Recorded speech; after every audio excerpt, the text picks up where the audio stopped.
Mm-mm. Iya, biasanya saya.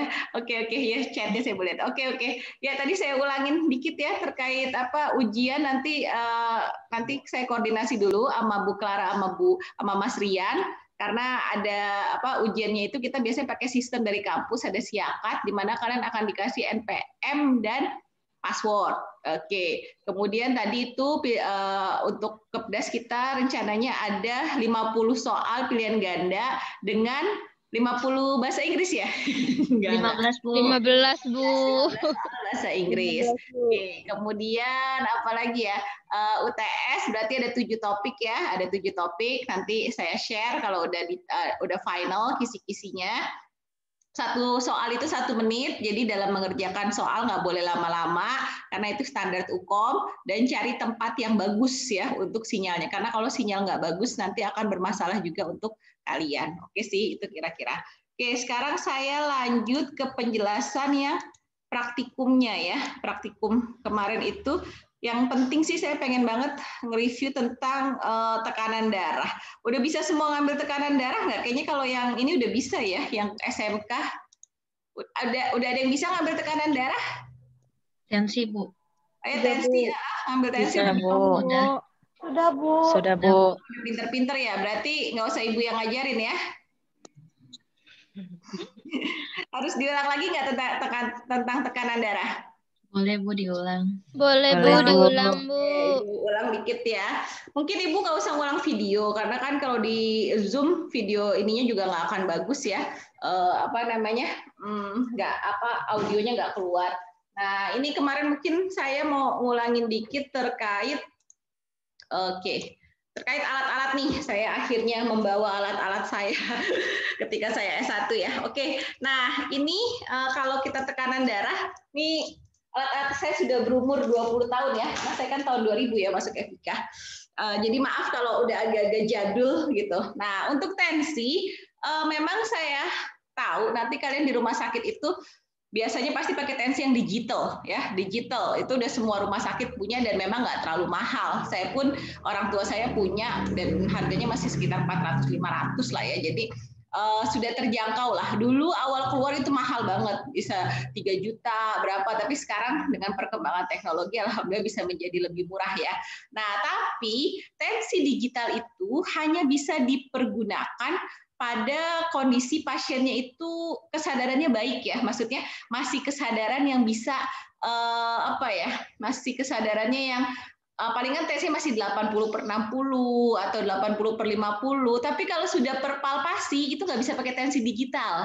Kalau udah perpalpasi kita harus pakai tensi yang balik ke konvensional. Nah, makanya tetap seorang perawat atau dokter itu harus bisa melakukan pengukuran tekanan darah dengan cara konvensional. Nah, dulu saya juga masih belajar dengan yang sphygmomanometer, kan namanya sphygmomanometer ya, yang alat ini nih. Kalau yang ini sphygmomanometer yang jarum. Oh, saya nggak usah pakai virtual background karena nggak jelas ya jadinya ya. Bentar. Oke, saya hapus dulu virtual background-nya. Oke. Nah, ini yang jarum. Ada jarumnya seperti ini ya. Ini kalau menurut saya masih digunain sekarang. Kalau di rumah sakit atau yang masih banyak di klinik-klinik, saya lihat yang air raksa.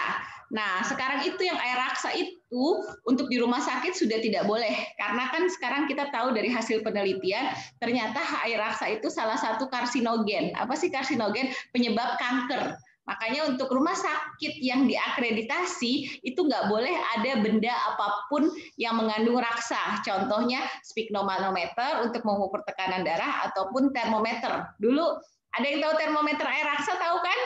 Tahu nggak termometer air raksa? Tahu, Bu. Ya, Tahu, Bu. Zaman kuliah, zaman saya kerja, saya sering banget mecahin termometer air raksa. Ya karena kan kadang pas ngeringin atau apalah ya, ada lah berapa kali lah ya, ada kayak 3 kali 4 kali dalam 2 tahun lah, nggak sering-sering banget sih, tapi itu fragile kan ya. Dan ternyata berdasarkan hasil penelitian kan air raksa yang kepecah-pecah itu malah resiko membahayakan pasien. Jadi sekarang alhamdulillah termometer juga udah nggak yang air raksa, termometer sekarang ada yang dengan jarak jauh kan yang kemarin saya sudah ajarin keseimbangan suhu tubuh. Jadi alhamdulillah teknologi memang lebih memudahkan kita. Tapi tetap aja sebagai seorang tenaga kesehatan Kita harus belajar yang basic, karena yang basic inilah yang nanti akan kalian gunakan, terutama pada pasien-pasien yang gawat. Kayak yang saya bilang, digital itu bisa untuk pasien-pasien yang masih belum gawat. Kalau yang sudah kritis, kita tetap pakai yang manual, yang jarum ini contohnya. Oke. Nah, ini alat namanya sphygmomanometer, ya. Sphygmomanometer, dia itu ada namanya, kalau yang ini manset ya. Ini manset yang ada label di luarnya, ada labelnya. Ini berarti di luar, ya. Maksudnya masangnya itu di bagian luar, itu yang harus kalian ingat. Kemudian ini ada panahnya. Nah, ikutinlah panahnya ini pas masang dan ikutin bahwa ada ininya, ini berarti di luar. Jangan sampai kebalik. Kalau kalian kebalik, kejadiannya yang kembung itu bukannya nanti akan kembungnya itu aneh jadinya, akan lucu deh. Pokoknya saya dulu sih sering sih ya, karena belum paham gitu lah ya. Oke. Jadi ini yang kalian harus perhatikan. Nah, kemudian ketika dapat ini, lihat jarumnya. Dan lihat ini balonnya ya. Ini saya udah rusak, maaf ya, 20 tahun sih ya umurnya, dia sudah tua gitu ya. Dan jadi ini kayaknya kelamaan disimpan ya karetnya. Jadi karetnya itu udah nggak bisa ngembang dengan baik. Tapi yang tiap kali kalian terima, kalian harus mastiin bahwa ini bisa dibuka, tutup, buka, tutup. Nah, ketika buka tutup, pastikan ini balonnya ini bisa dikembang kepisin. Jadi ngeceknya itu caranya, ini ditutup dulu, kemudian mansetnya itu ditekuk gini ya, kemudian ini ditutup. Nah, ditambahin lah ini. Kalau ditambahin idealnya jarumnya itu nanti naik. Jadi cek dulu setiap alat sebelum kalian bawa ke pasien. Itu intinya ya. Jangan pernah bawa alat kalau nggak kalian cek dulu, karena nanti kita ngabis-ngabisin waktu di pasien, dan itu tidak ideal. Oke? Jadi ini namanya, apa tadi namanya? Udah ingat nggak namanya apa? Ayo, apa namanya? Sphygmomanometer. Namanya nggak apa? Memang agak susah, tapi perawat harus apal namanya. Ya, sphygmomanometer, komponennya itu ada ini jarum. Kemudian ini ini tuh lupa nih saya nih. Ini apa sih namanya, balon balon buat, ada nama istilahnya, nanti saya kasih slide-nya, sama ini buat buka tutupnya. Oke, jadi itu yang komponen pertama untuk tensinya dulu ya, sphygmomanometernya. Kemudian kita butuh lagi yang namanya stetoskop. Oke, stetoskop. Nah, ini stetoskop ya. Stetoskop itu ada komponennya. Ini namanya earpiece ya. Earpiece ini bisa dibuka nih. Nih bisa dibuka nih. Earpiece gitu. Ups, jatuh. Bentar, biarin dulu deh. Nah, earpiece ini bisa dibuka. Kemudian ini namanya diafragma. Ini namanya diafragma. Diafragma ini bisa buka tutup. Apa maksudnya buka tutup? Ini kalian akan lihat di sini nih, di sini. Kalau dia kebuka, nah ini susah sih ya, zoom nggak ada ini. Nah ya nih kalau kebuka itu tuh blong langsung. Ini nggak bisa dengar dengan jelas. Tapi kalau kalian mau dengar dengan jelas, ini ditutup, diputar, set gitu. Nah, ketutupkan tuh bolongnya itu di situ. Nah, ini baru kita bisa dengar dengan jelas. Kalau dia kebuka gini, set gini, ini dengarnya nggak jelas. Kedengeran, tapi kayak agak bisik-bisik gitu loh. Tapi kalau kita tutup, diafragmanya kayak gini, nah ini dia akan kedengaran dengan jelas. Oke, jadi dia stetoskop ada namanya earpiece ini. Earpiece ada kiri kanan ya, bisa dibuka dua-duanya. Ini apanya namanya ya? Ada istilahnya semuanya nih. Ini kayak selangnya gitulah ya yang menyalurkan suaranya. Ini diafragma. Ya, ini diafragma. Diafragma apa bedanya? Ini diafragma kalau yang ini untuk dewasa, ya. Ini untuk dewasa, untuk anak-anak kita pakai yang ini. Jadi itu bedanya. Ya, ini untuk dewasa, ini untuk anak-anak. Dan ini kalau pas lagi dipakai jangan diketok ya, sakit saudara-saudara. Jangan iseng sama teman kalian ya. Saya dulu emang zaman-zaman lagi main-main sama teman-teman sih suka ya kayak gitu ya. Jadi biasanya pas teman pakai langsung diketok-ketok atau ngomong, ya ampun itu desibelnya pengeng saudara-saudara ya. Jadi hati-hati. Tapi kalau kalian pas buka kayak gini, bolongnya kayak gini, ini nggak terlalu pengeng. Jadi dibedakan ya. Jadi jangan ketika Nancy pastiin dulu dia itu udah ketutup, ketutup. Kalau udah ketutup, dia bisa mendengar dengan jelas. Tapi kalau kebuka kedengeran, tapi mungkin agak kurang jelas. Oke, sampai situ. Ada pertanyaan kah? Oke, ada pertanyaan terkait sphygmomanometer dan stetoskop? Jelas ya? Jelas, Bu. Kelas, Bu. Kelas, Bu. Nah, sekarang bisa nggak ya saya Nancy sendiri nih ya? Saya agak susah juga nih sebenarnya. Jelas, Bu. Nah, sekarang saya ajarin dari cara masang manset. Sebenarnya video itu udah ada lah ya, tapi maksud saya kan videonya itu dua-duanya referensinya bahasa Inggris supaya saya agak berusaha membantu menjelaskan lagi lah ya. Nah, tadi kan saya bilang ini mansetnya ini harus di luar. Jadi kalau ini saya pakaikan di sini, nah ini sejajar dengan apa? Sejajar dengan apa ini? Yang garis ini? Arteri. Arteri apa? Brachialis. Iya. Brachialis. Cari arteri brachialis. Apa sih arteri brachialis? Cari di sini, di tangan kalian nih yang sikut gitu ya. Cari di sini, cari yang berdenyut. Cari mana di sikut kalian ini di apa ya sikut sininya ya. Ini apaan sih namanya? Lengan lah ya. Lengan di sini di atasnya. Cari yang berdenyut. Semua rasain coba. Cari yang mana berdenyut itu namanya arteri brachialis. Yang kemarin saya pernah bilang bedanya arteri dengan vena adalah arteri itu berdenyut karena dia itu darah bersih. Dia itu ada tekanannya. Kalau darah vena itu nggak berdenyut gitu. Jadi kalau kalian mau ngambil darah arteri, kalian harus nyari mana denyutnya. Sama kalau kita mau tensi, kita cari dulu mana yang berdenyut. Oke, jadi kita cari dulu mana arteri brachialisnya. Di sini, oke, sini berdenyut. Nah, berarti yang garis ini kita pasang di yang arteri brachialisnya. Oke, mudah-mudahan saya bisa ya. Ini nggak punya asisten soalnya, harusnya punya asisten saya ini. Oke, ini di sini, jadi ini sejajar arteri brachialis, kemudian ini dipasang. Oke, tunggu bentar, saya pasang dulu. Pasangnya harus kenceng, nggak boleh nggak kenceng ya. Karena kalau nggak kenceng, nanti akan jadi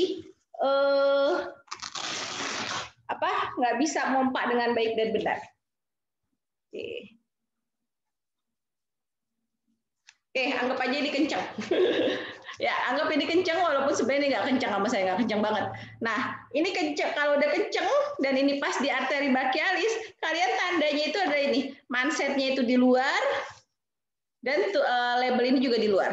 Jadi pokoknya ada tujuannya. Kenapa step itu ada tujuan, ada tanda-tandanya. Oke. Nah, ini udah di sini, udah begini.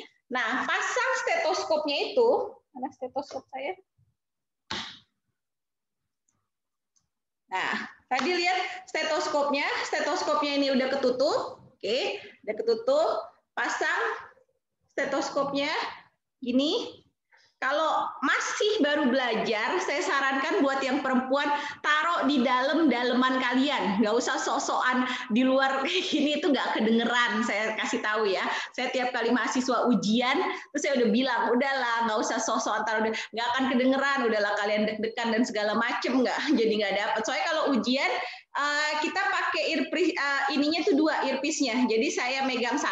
Mahasiswa megang 1, jadi saya akan mastiin bener nggak tensi yang dia bilangin gitu loh. Jadi kalau ujian saya sarankan kan biasanya kalian jilbabnya itu yang standar yang bergo ya. Kalau bergo kan gampang ya, nggak ada daleman dan lain-lain. Nah ini diafragma ini taruh di arteri brachialisnya, taruh di arteri brachialis, tek masuk. Kalau ini kenceng, ini pas masuk. Makanya kalau nggak kenceng jatuh-jatuh dia ya. Tapi kalau kalian kenceng itu akan pas masuknya. Oke, taruh di sini, kemudian kalian pompa. Nih, ini pompa, dan satu tangan lagi dirasakan, ada satu tangan lagi merasakan di sini, di nadinya. Ketika di nadi itu berhenti denyutnya, tambahin milimeter Hg sekitar 20 sampai 30 milimeter Hg. Jangan sampai 50 sampai 80 menyakiti pasien kalian itu ya, tega banget sama pasiennya ya. Jadi habis berhenti di sini tambahin 20 sampai 30. Cuma segitu, bukan banyak-banyak, nggak sampai 4 kali 5 kali, palingnya 1 kali 2 kali ini 2 kali ini juga udah cukup gitu loh. Tapi kalau sampai 4 kali 5 kali sampai marah-marah nanti pasiennya ke kalian gitu ya. Oke. Jadi udah dinaikin 20 30 di sini. Pas di sini berhenti, naikkan ini 20 30, kemudian buka ini perlahan-lahan. Perlahan-lahan ya, bukan langsung set buka terus mana ya ininya, itu nggak akan kedengeran. Bukanya dikit-dikit, bukanya dikit-dikit. Jadi ketika di sini tek ini hilang nadinya, tambah 20 30. Oke, pas kalian tambah 20 30, kemudian buka dikit. Set, buka dikit. Nanti kan akan dengar suara pertama. Suara pertama itu adalah apa? Sistol apa diastol? Ayo, sistol apa diastol? Sistol. Sistol. Sistol. 120 atau apa sistol. Kemudian dia akan suara pertama gitu. Terus nanti ada lagi sampai habis, baru itu yang diastolnya. Itu yang kalian harus latih kupingnya itu. Pada pertama kalau mau latihan pada pasien normal yang sehat dulu ya, nanti ketika kalian udah bagus kalian bisa pada pasien-pasien yang kegawatan. Oke, jadi tadi itu prinsipnya pertama kalian cek alat-alatnya ya, cek alat-alatnya tadi itu yang sphygmomanometer, kemudian stetoskopnya, cek alat itu semua bisa berfungsi dengan baik dan letakkan pada tempat-tempat yang tepat. Kayak saya tadi bilang, ini arteri brachialis, kemudian di sini juga harus dirasakan nadinya, kemudian juga caranya tadi ngebuka ininya juga nggak boleh cepat-cepat, tapi pelan-pelan. Jadi itu kira-kira cara untuk melakukan pengukuran tekanan darah. Ada pertanyaan terkait pengukuran tekanan darah? Ayo nanya, karena pasti ini ujian praktikum pasti ada, nggak mungkin nggak ada tuh tekanan darah, itu basic banget. Saya harus mewajibkan semua mahasiswa harus bisa, karena jangan ngomong perawat ya kalau nggak bisa ngukur tensi. Tuh. Ayo, ada yang mau nanya? Kira-kira? Saya kalau nggak ada yang nanya, saya yang nanya nih. Misal. Apa siapa yang mau nanya? Saya. Kenapa I? Saya. Mau tanya, kalau misalnya ketemu pasien yang nadinya itu pelan banget, sampai susah buat diraba, itu gimana, Bu? Terus ditekan aja atau gimana? Tekan, nggak apa-apa tekan. Kalau memang pada pasien yang lemah ya, biasanya itu bisa pada pasien jantung atau pasien memang lagi shock atau shock hipovolemik atau apa, itu lemah. Iya, kalian harus tekan setekan-tekannya, cari bener-bener pastiin gitu. Ada, karena memang pada pasien-pasien kalau udah tensinya udah drop, yang kayak 60 per palpasi, 40 per palpasi, itu susah banget nyarinya. Itu benar-benar harus nekannya tuh keras, harus yang ini benar nggak sih, ini benar nggak sih, nggak apa-apa, cari apa ya, bukannya kita nyakitin pasien, tapi kita nyari dengan pastiin ini benar nggak gitu loh, nggak apa-apa, ditekan yang kuat gitu loh. Karena kalau nggak pas tempatnya nggak akan dapet juga. Saya udah pernah ngerasain kok kayak gitu. Susah banget emang.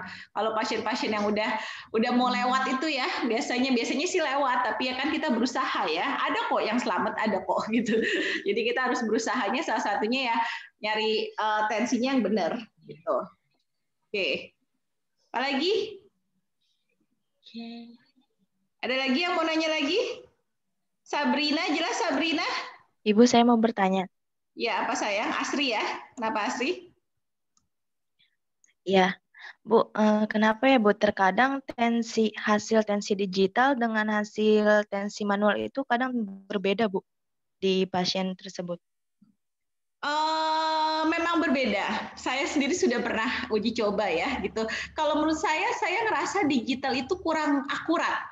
Digital itu masih lebih untuk apa ya, untuk memudahkan saja ya nak gitu ya, tapi kadang dia itu kurang sensitif kalau menurut saya, karena saya sendiri pernah nyobain ya, kan orang tua saya punya tuh ya, cuma memang kan kalau kita agak lupa saya, untuk Nancy ini kalau misalnya kalian nggak dapet nih sekali nih ya Nancy, itu nggak boleh langsung ditensi lagi pasiennya. suruh pasiennya relaksasi dulu 3 menit, 5 menit, baru ditensi lagi. Nah, saya pernah nyoba pakai tensi digital, itu ketika, ini misalnya pas di tensi pertama, 130/90 gitu kan, dia kalau udah 130/90 langsung bilang tensi Anda tidak normal. Maksudnya tidak normal kan tinggi kan, karena kalau tensi digital itu range normalnya cuma 120/80 sama 125/85, itu yang range normalnya. Kalau udah di atas 125 dia bilang nggak normal, pokoknya agak-agak, ya namanya juga mesin lah ya. Nah itu dia pernah saya coba gitu, awal 130/90, saya coba lagi 5 menit kemudian itu bisa 120/80. Jadi saya lihat namanya alat ya masih ada kurang precise-nya, kecuali itu kan kalau saya beli untuk yang standar rumah ya, standar yang teknologinya itu belum sesensitif yang bagus gitu. Tapi kalau yang saya lihat di ICU atau untuk pasien-pasien jantung itu sudah bagus sensitivitasnya. Jadi balik lagi tergantung dari teknologi yang digunakan. Karena memang kalau kalian lihat tensi digital itu range harganya bervariasi. Ada dari yang 400, 500 sampai jutaan itu ada. Jadi semakin mahal biasanya semakin bagus, duit nggak bohong ya gitu ya. Jadi karena teknologi itu kan ujung-ujungnya duit. Nah, jadi memang tensi digital itu saya boleh kalian pakai, tapi kalau misalnya kalian nggak percaya, saya anjurkan untuk tetap menggunakan yang manual. Karena saya masih lebih percaya dengan cara manual gitu loh ya.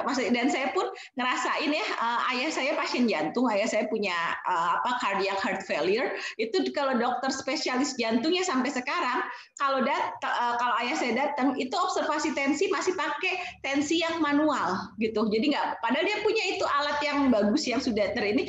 Karena pada pasien jantung, suara jantungnya aja kan bisa beda kan, suara jantungnya bisa beda, kemudian ada sinus ritmenya itu kurang baik atau apa. Nah itu kita bisa dengerin kalau perawat atau dokternya melakukan pengkajian dengan cara manual gitu loh. Bahkan kayak kalian kalau belajar lagi jantung ya EKG dulu zaman saya nggak ada tuh EKG yang keluar ini ada gangguan ini nggak ada interpretasi.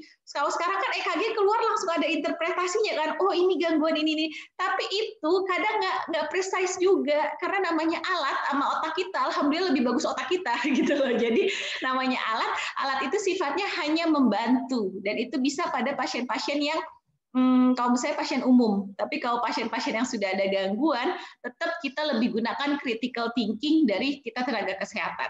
Saya selalu bilang, tetap kita harus paham cara-cara pengkajian, karena memang intinya kalau kita mau jadi perawat yang profesional, kitalah yang melakukan pengkajian itu. Sekarang teknologi makin dikembangkan ya, apalagi dengan COVID ini ya, perawat, dokter mengurangi interaksi dengan pasien, dibikin kan ada robot perawat, ada robot dokter segala macam, tapi critical thinking dari seorang tenaga kesehatan itu nggak bisa dikalahin. Nah itu yang harus kalian selalu kembangkan. Kira-kira seperti itu, Astri. Gimana, bisa menjawab kan?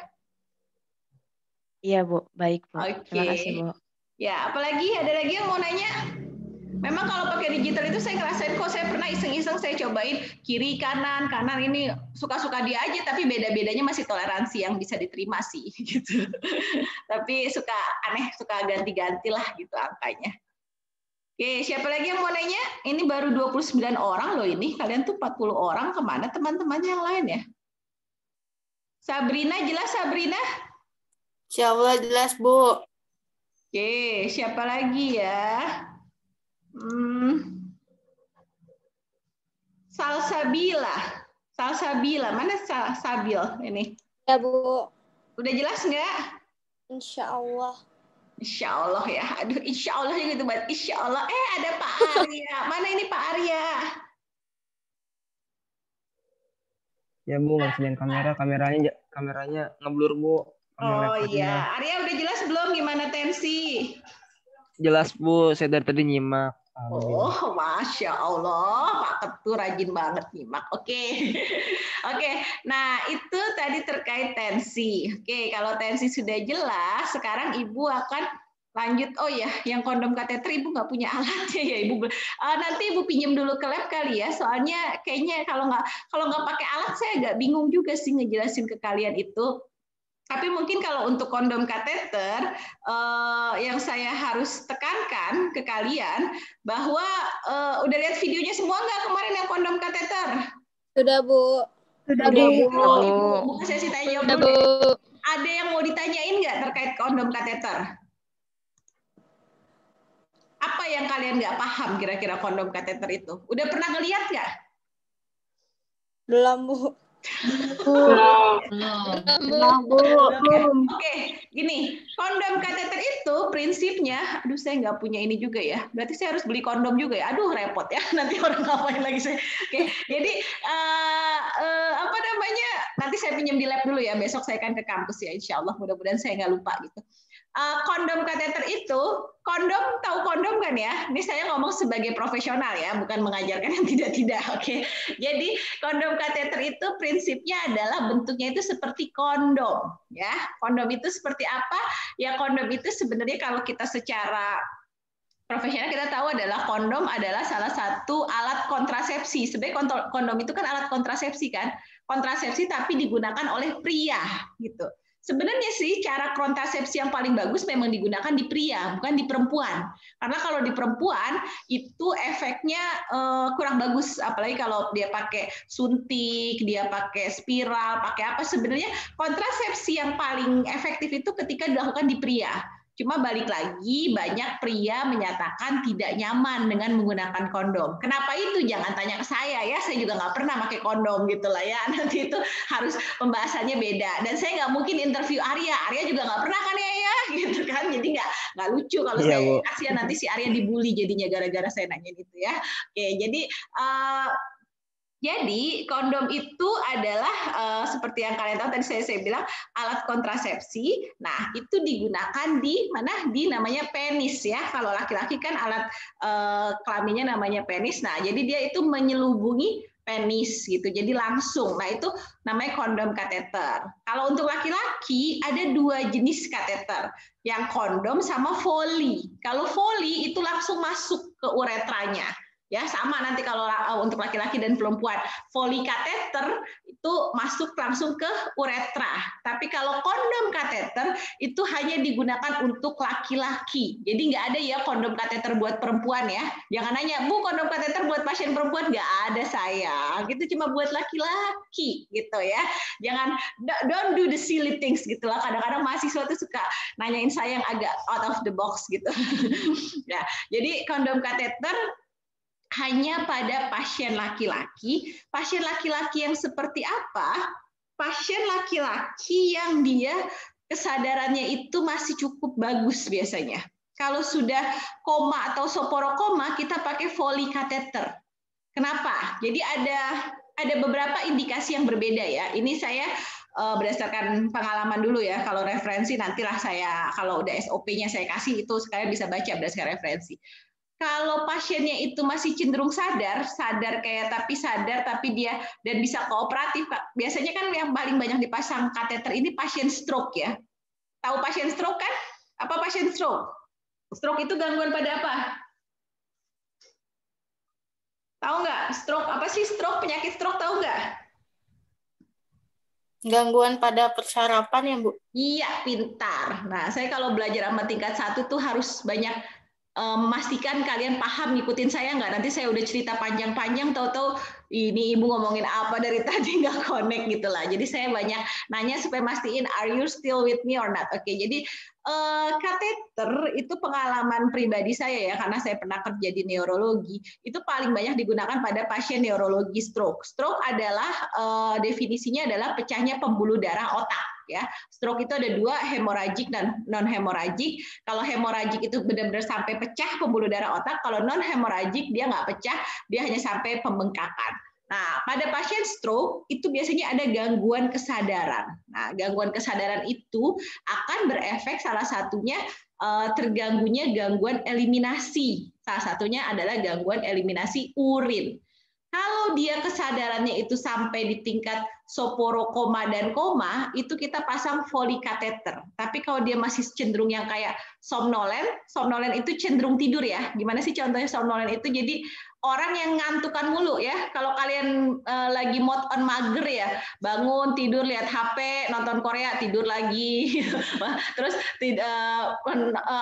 nyalain AC bentar tidur lagi, makan. Nah itu agak-agak somnolen kalau menurut saya ya, karena cuma bangun tidur somnolen itu gitu. Jadi dia itu bangun tapi harus dengan suara keras. Jadi kita yang Pak bangun, dia bisa buka mata, iya gitu, tapi nanti tidur lagi, itu somnolen. Nah, pada pasien somnolen yang tidak gelisah itu bisa kita pasang kondom kateter. Ya, boleh kita pasang kondom kateter. Karena memang lebih bagusnya kondom kateter, resiko infeksinya itu lebih kecil. Karena kan dia nggak masuk ke uretra, nggak masuk ke jalan saluran kemih. Tapi kalau Foley kateter, pastinya resiko infeksi lebih tinggi dan itu lebih tindakan invasif. Tapi jeleknya kondom kateter yang sering kejadian adalah dia itu mudah bocor, ya.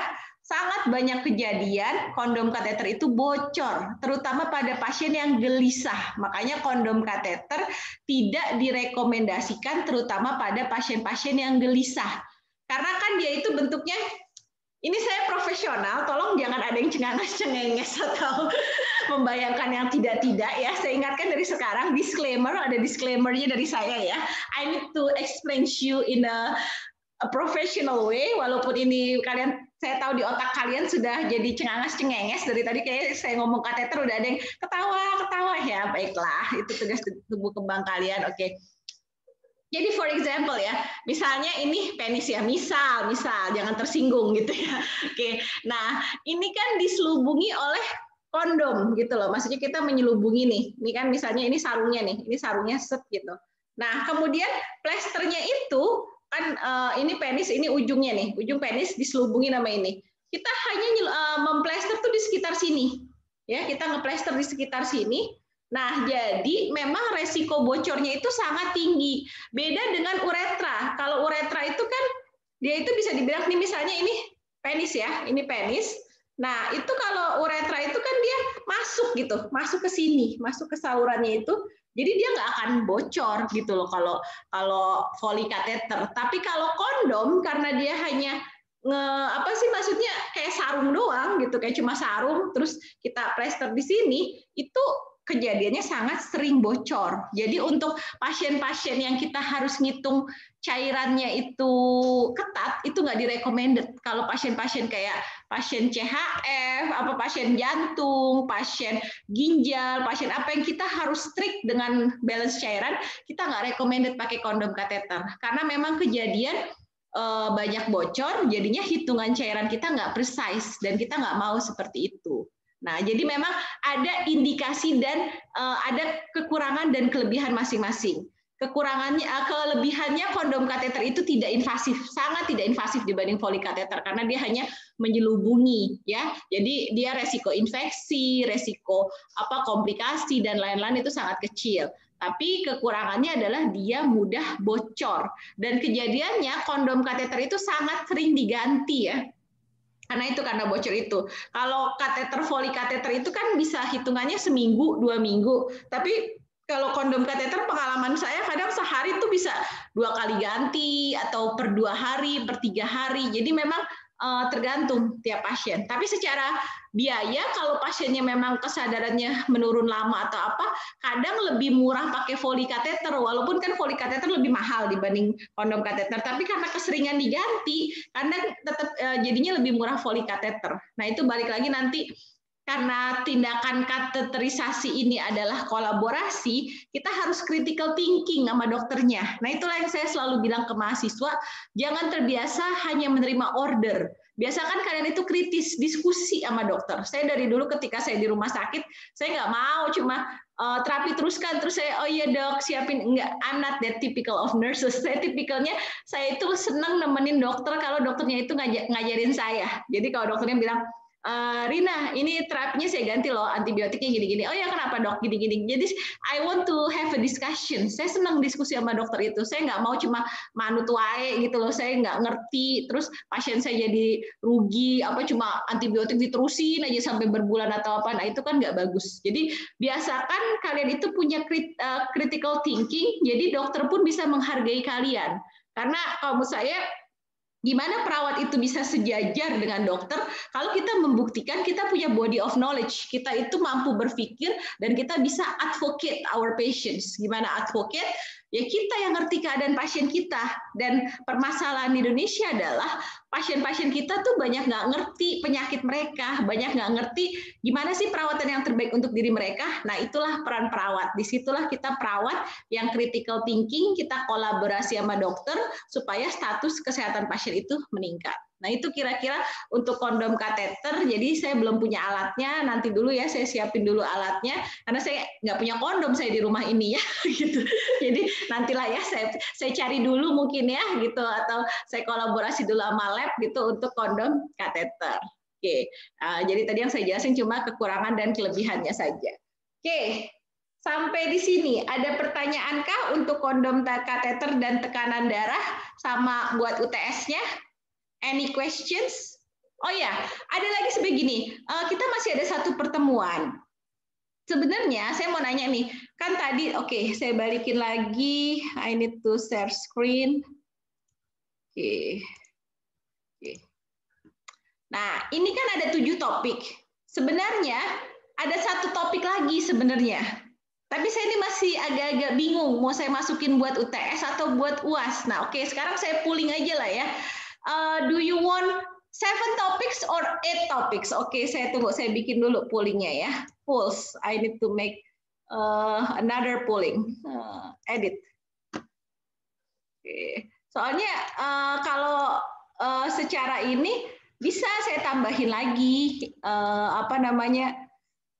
soalnya gitu. Tapi masalahnya nanti kaliannya pusing nggak ya kalau saya tambahin lagi gitu loh. Kan kasihan juga saya. Pusing, Bu. Pusing. Jadi maunya buat UAS. Makanya kalau UAS itu dari awal sampai akhir loh. Gimana? Waduh. Nggak apa-apa, Bu. Maunya cukup 7 apa mau 8? Yang gampang aja lah sekarang nih saya nanya deh, nggak usah pakai ini. 7 aja, Bu. 7 aja, Bu. 7, Bu. 7 aja. 7, Bu, Yang ini 7, nggak 8. Nggak bisa ditawarin. Bu. Soalnya ada satu konsep lagi, sebenarnya aktivitas istirahat tidur. Nah, itu saya lagi mikirin nih, mau saya sampein besok hari Rabu atau setelah UTS aja, gitu. Setelah UTS saja. Setelah UTS saja, Bu. Setelah UTS saja, Bu. Kayaknya 7 aja udah langsung pada pusing ya. Iya, Bu, makanya Iya, itu. Bu. Lumayan soalnya, Bu. Oke, pemanasan dulu lah ya 7 ya. Oke, kalau gitu berarti kita agree 7 topik ya dengan 50 soal. Oh ya, terus saya mau nanya lagi terkait gini. Do you want to have essay? Essay mau nggak? Nggak mau. Bu, PG aja, Bu. PG aja, Bu. Jadi PG aja, Bu. semua. Iya. PG aja. Boleh, Bu, PG semua. Aja, Oke, Bu. pilihan ganda semua. Oke, berarti kalau gitu soalnya tadi pilihan ganda 50, topiknya ada 7 topik. Bahasa Inggrisnya berapa? 25? 15. 15. Nggak boleh lupa ya saya ya. Saya pikir saya boleh lah Nggak agak mungkin lupa lupa. gitu 25, 30 gitu.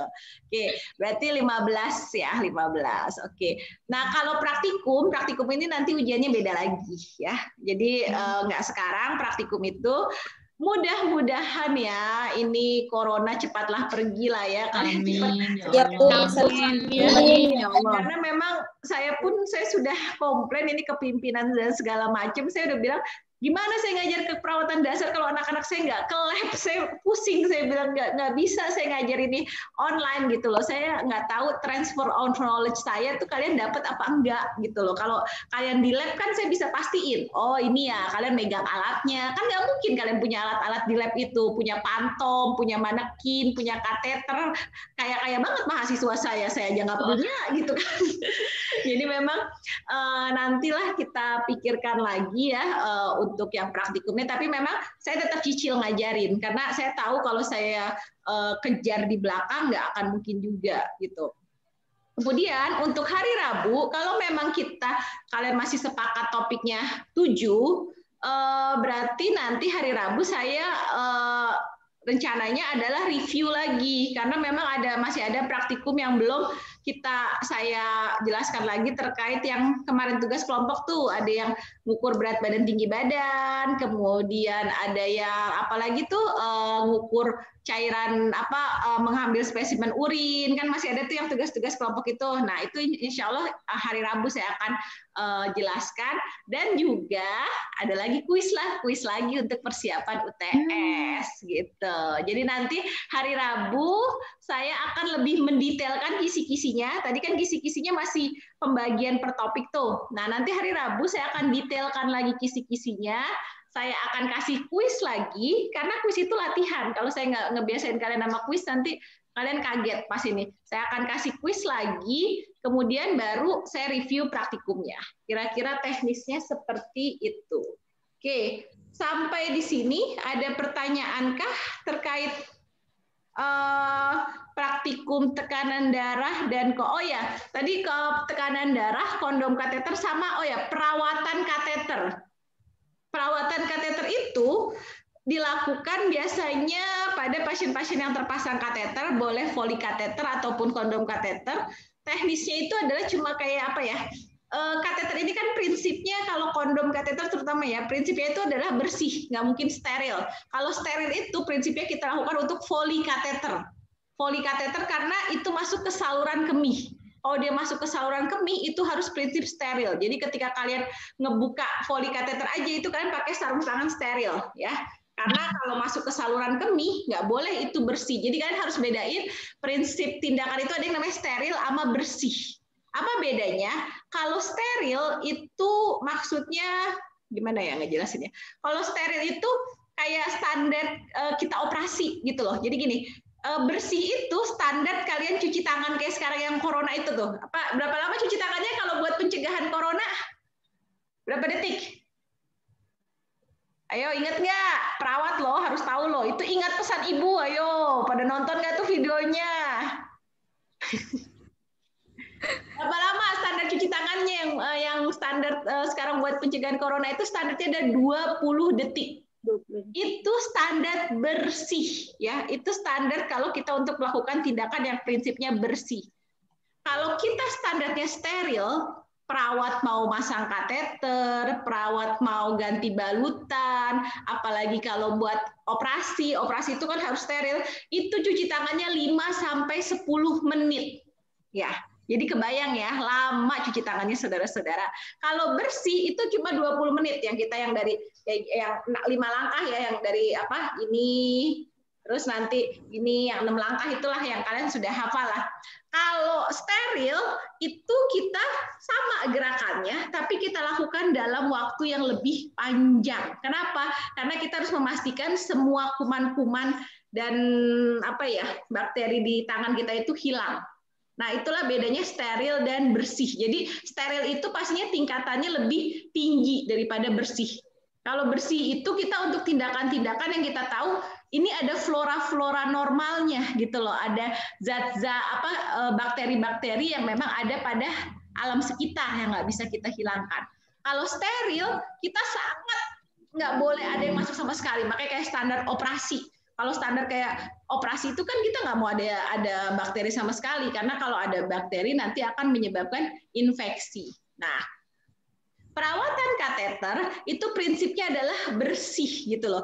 Bersih itu ada kita mengurangi adanya bakteri-bakteri yang akan masuk ke dalam saluran kemih ataupun di daerah pemasangan kateter. Jadi biasanya kita menggunakan kapas diberikan, mau itu bisa dikasih NaCl atau kita bersihkan areanya gitu. Jadi kira-kira segitu. Biasanya sih itu dilakukan ketika kita pas ganti pampers atau lagi ngelap-ngelap badan pasiennya atau nah itu kita melakukan perawatan kateter.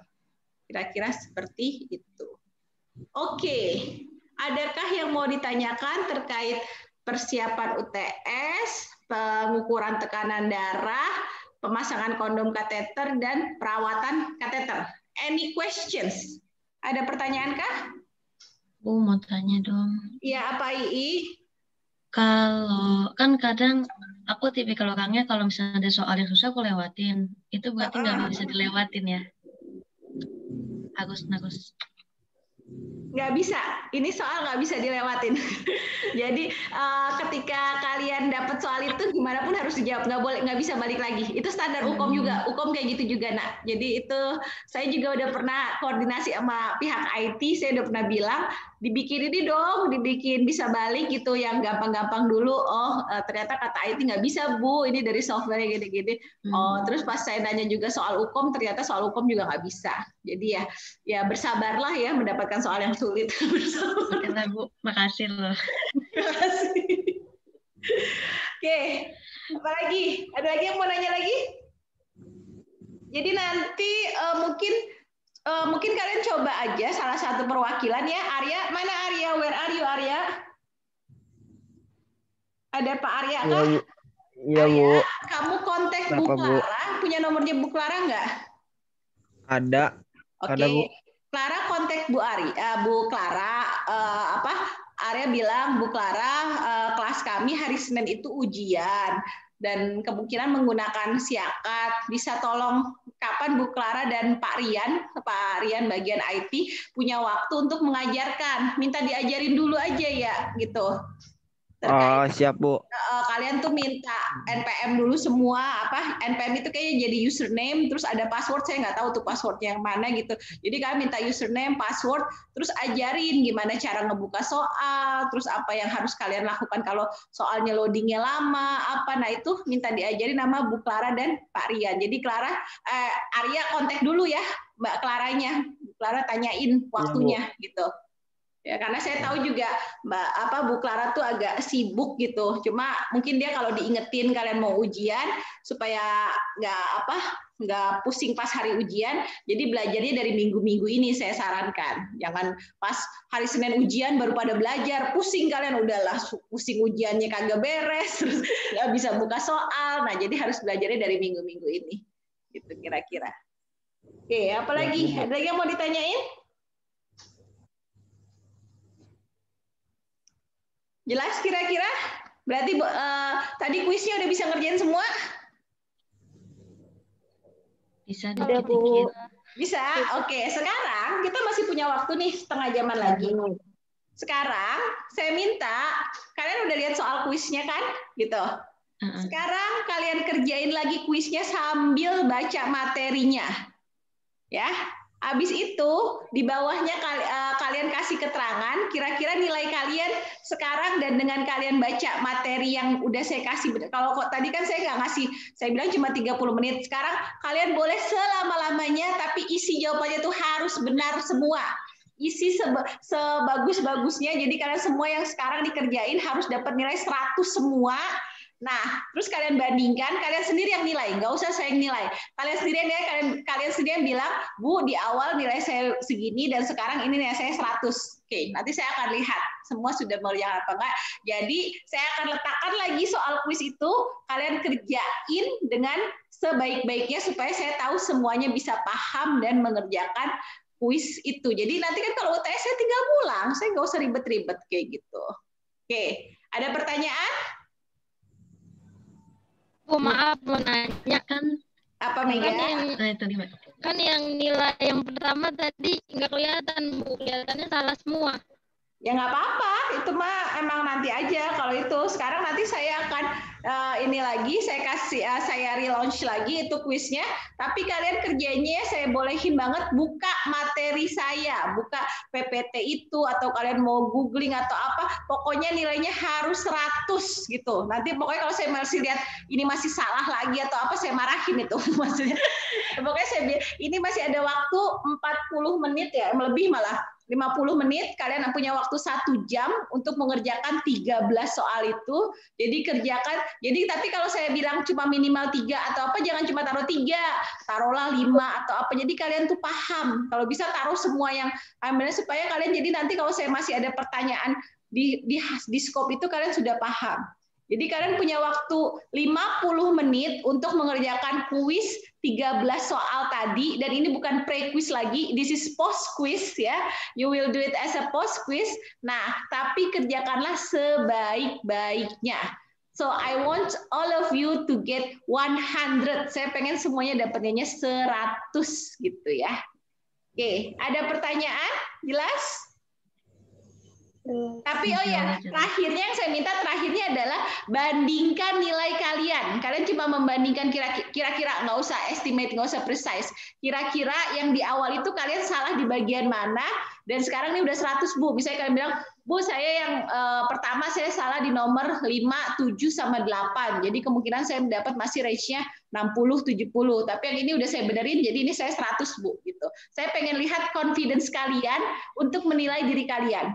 Kalian harus nilai diri kalian sendiri, jangan dari saya mulai yang menilai. Nanti saya akan menilai di nilai akhir kok. Tapi dari sekarang kalian harus belajar how to do self evaluations. Oke? Jelas? Ada pertanyaan lagi? Insya Allah jelas. Jelas ya? Oke, kalau tidak ada pertanyaan, saya kotak-atik dulu di Google Classrooms-nya. Nanti saya akan launch lagi di Google Classrooms. Dan nanti jangan lupa absen lagi ya. Oke. Oke, thank you for your attention, guys. Please prepare your best for the midterm exam. Soalnya saya ingatkan lagi, ini 5 SKS ya, Nak, gede banget gitu ya. Jadi saya tuh sebenarnya kalau Giran harus ngasih C atau B- tuh saya ngenes, saya tahu, aduh ini efeknya ke IPK-nya bahaya banget gitu. Tapi kalau memang nilainya nggak bagus gimana gitu. Jadi tolong siapkan dengan sebaik-baiknya. Semoga semuanya mendapatkan nilai yang baik. Oke. Amin. Oke, saya tutup ya. Assalamualaikum warahmatullahi wabarakatuh. Waalaikumsalam warahmatullahi wabarakatuh. Waalaikumsalam warahmatullahi Iya, Bu. wabarakatuh. Terima kasih, Bu. Ya, boleh Liv. Silahkan baca-baca lagi materinya. Amin.